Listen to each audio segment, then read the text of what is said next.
What's up, Valkyrie? Let's get into it. There's so much hype going on in the game. This is a great time to be playing. It's a great time to be alive.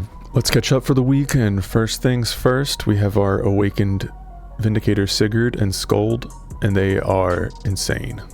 They both got awakening level 27. They got an extra level after 26. They're pretty OP because they got armed apocalypse.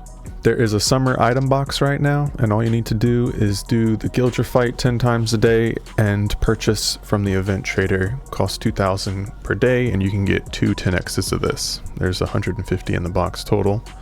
There's this gear that's pretty decent. It's a Quinn hit light damage, and then there's a couple emblems too. We have Gildra that started yesterday, and it will go until Saturday. It's not too bad. It's human, Therian, elf. Hopefully between your humans, elves, and Therians, you're able to bring something that just knocks it down pretty quickly. Earth and light are both the effective elements here, but there's a lot that you can use just to nuke it down. The Dark Crystal should die pretty quickly to most damage types at this point, and remember Fulla herself is very weak to fire, water, and earth, so abuse that. And I wanted to have a quick note on this topic, although it won't be as effective, it won't reach much people in time, but from Tuesday at 8 UTC, there will be a 48-hour period where any new account created will get this banner, this beginner support summon banner, and it's ridiculous. 7 steps and you get 7 heroes guaranteed, and they are not bad heroes. Hopefully enough people saw this without relying on me to talk about it, but if you wanted to make an alt in this game, this would be the perfect time to do it and just re-roll a little bit on this banner. There's definitely some really amazing pickups that are worth 7 steps. 1 guarantee per each step. It's pretty powerful. Although the timer for it's pretty much going to run out by the end of the night, so it'll be done by tomorrow morning. Pretty limited event, but that banner's crazy.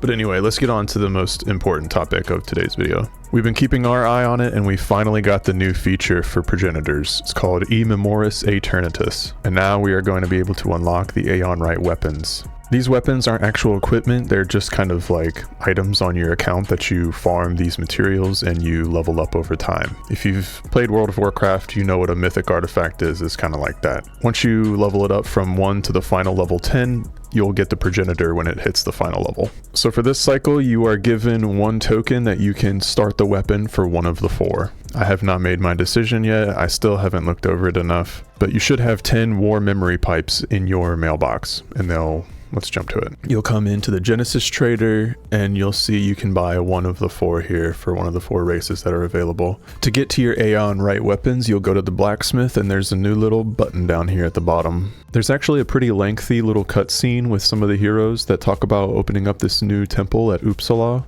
and this is where you'll unlock and level the progenitor weapons. So you'll see here for each weapon from at least level 1 to 2, you'll unlock it with the war memory pipes bought with the token, and then 5 farm materials that you'll farm from all the other CBs of different elements, and then regular skill crystals. There's apparently going to be a little tutorial system when you generate your first one, and as you level it up, there'll be other tips about it. You can come in here and look at this effect by stages. So this will tell you an extra boost in power and a party formation bonus damage that you'll get when you level up your Aeonwright weapon for that specific race. So this will be a new level of power that comes into play here. At this current time, I'm still not actually sure how to go over the kits of the progenitor heroes themselves. I just know that we've seen their artwork so far. I know a lot of people have already made their decision, but I mean, I'll just be farming everything and pick.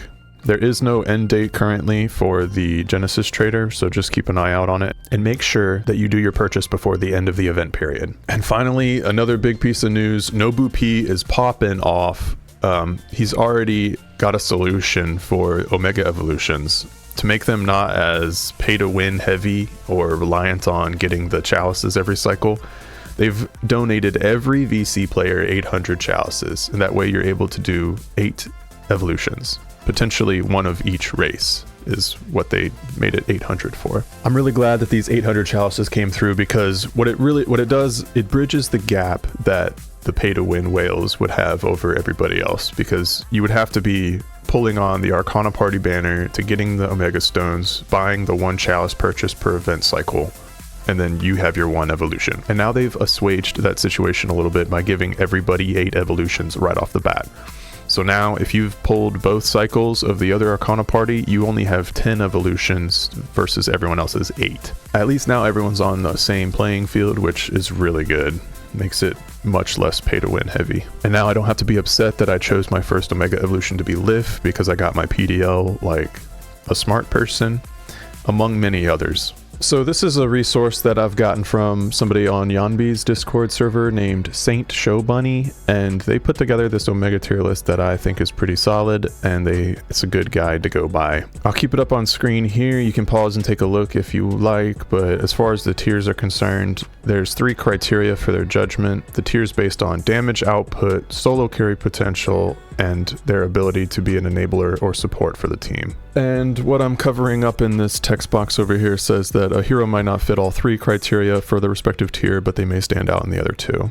This is also based more on a PvP choice, but at the same time, this will benefit you in PvE just as much. When it comes to picking your first evolutions, you can kind of really do what you like. If you're trying to optimize, then I would follow somebody else's input or advice. If you're not sure what you're doing at all, then definitely use this as a resource to help you make your decisions. I certainly did. I have 4 units in the OP tier: my PDL, my Sin, VHEL, and CB Ike. They're all Omega now. Originally, I did do Lif myself, but now I also have P Mani, Lofen, and Sigurd as well. I'm down to 1 choice remaining. I have a couple strong candidates like V Ymir, Dawn's Light Bury, and Moon Sword. There's a couple others that I might choose my last one to be, but honestly, it could also go to my Cool Beauty Brune, because she would actually help me get 2 different Heroic Wanderer realm clears done if she was able to be brought to 2 specific fights that I need her for. If I could bring her to something that only allows airborne Acer, that would be really helpful to me. I think I could get 2 extra Heroic Wanderer clears out of it. As far as Heroic Wanderer, things have been popping off. It's been awesome. Omega Evolution is just what the game needed to let more people breach into Heroic Wanderer in the other realms aside from the intro one human. So I've cleared Grendhelm. I have clears for all these now. This is great. And I bring 4 proper race to Newt, and then my Omega Lift doesn't get CC'd anymore, which is very good.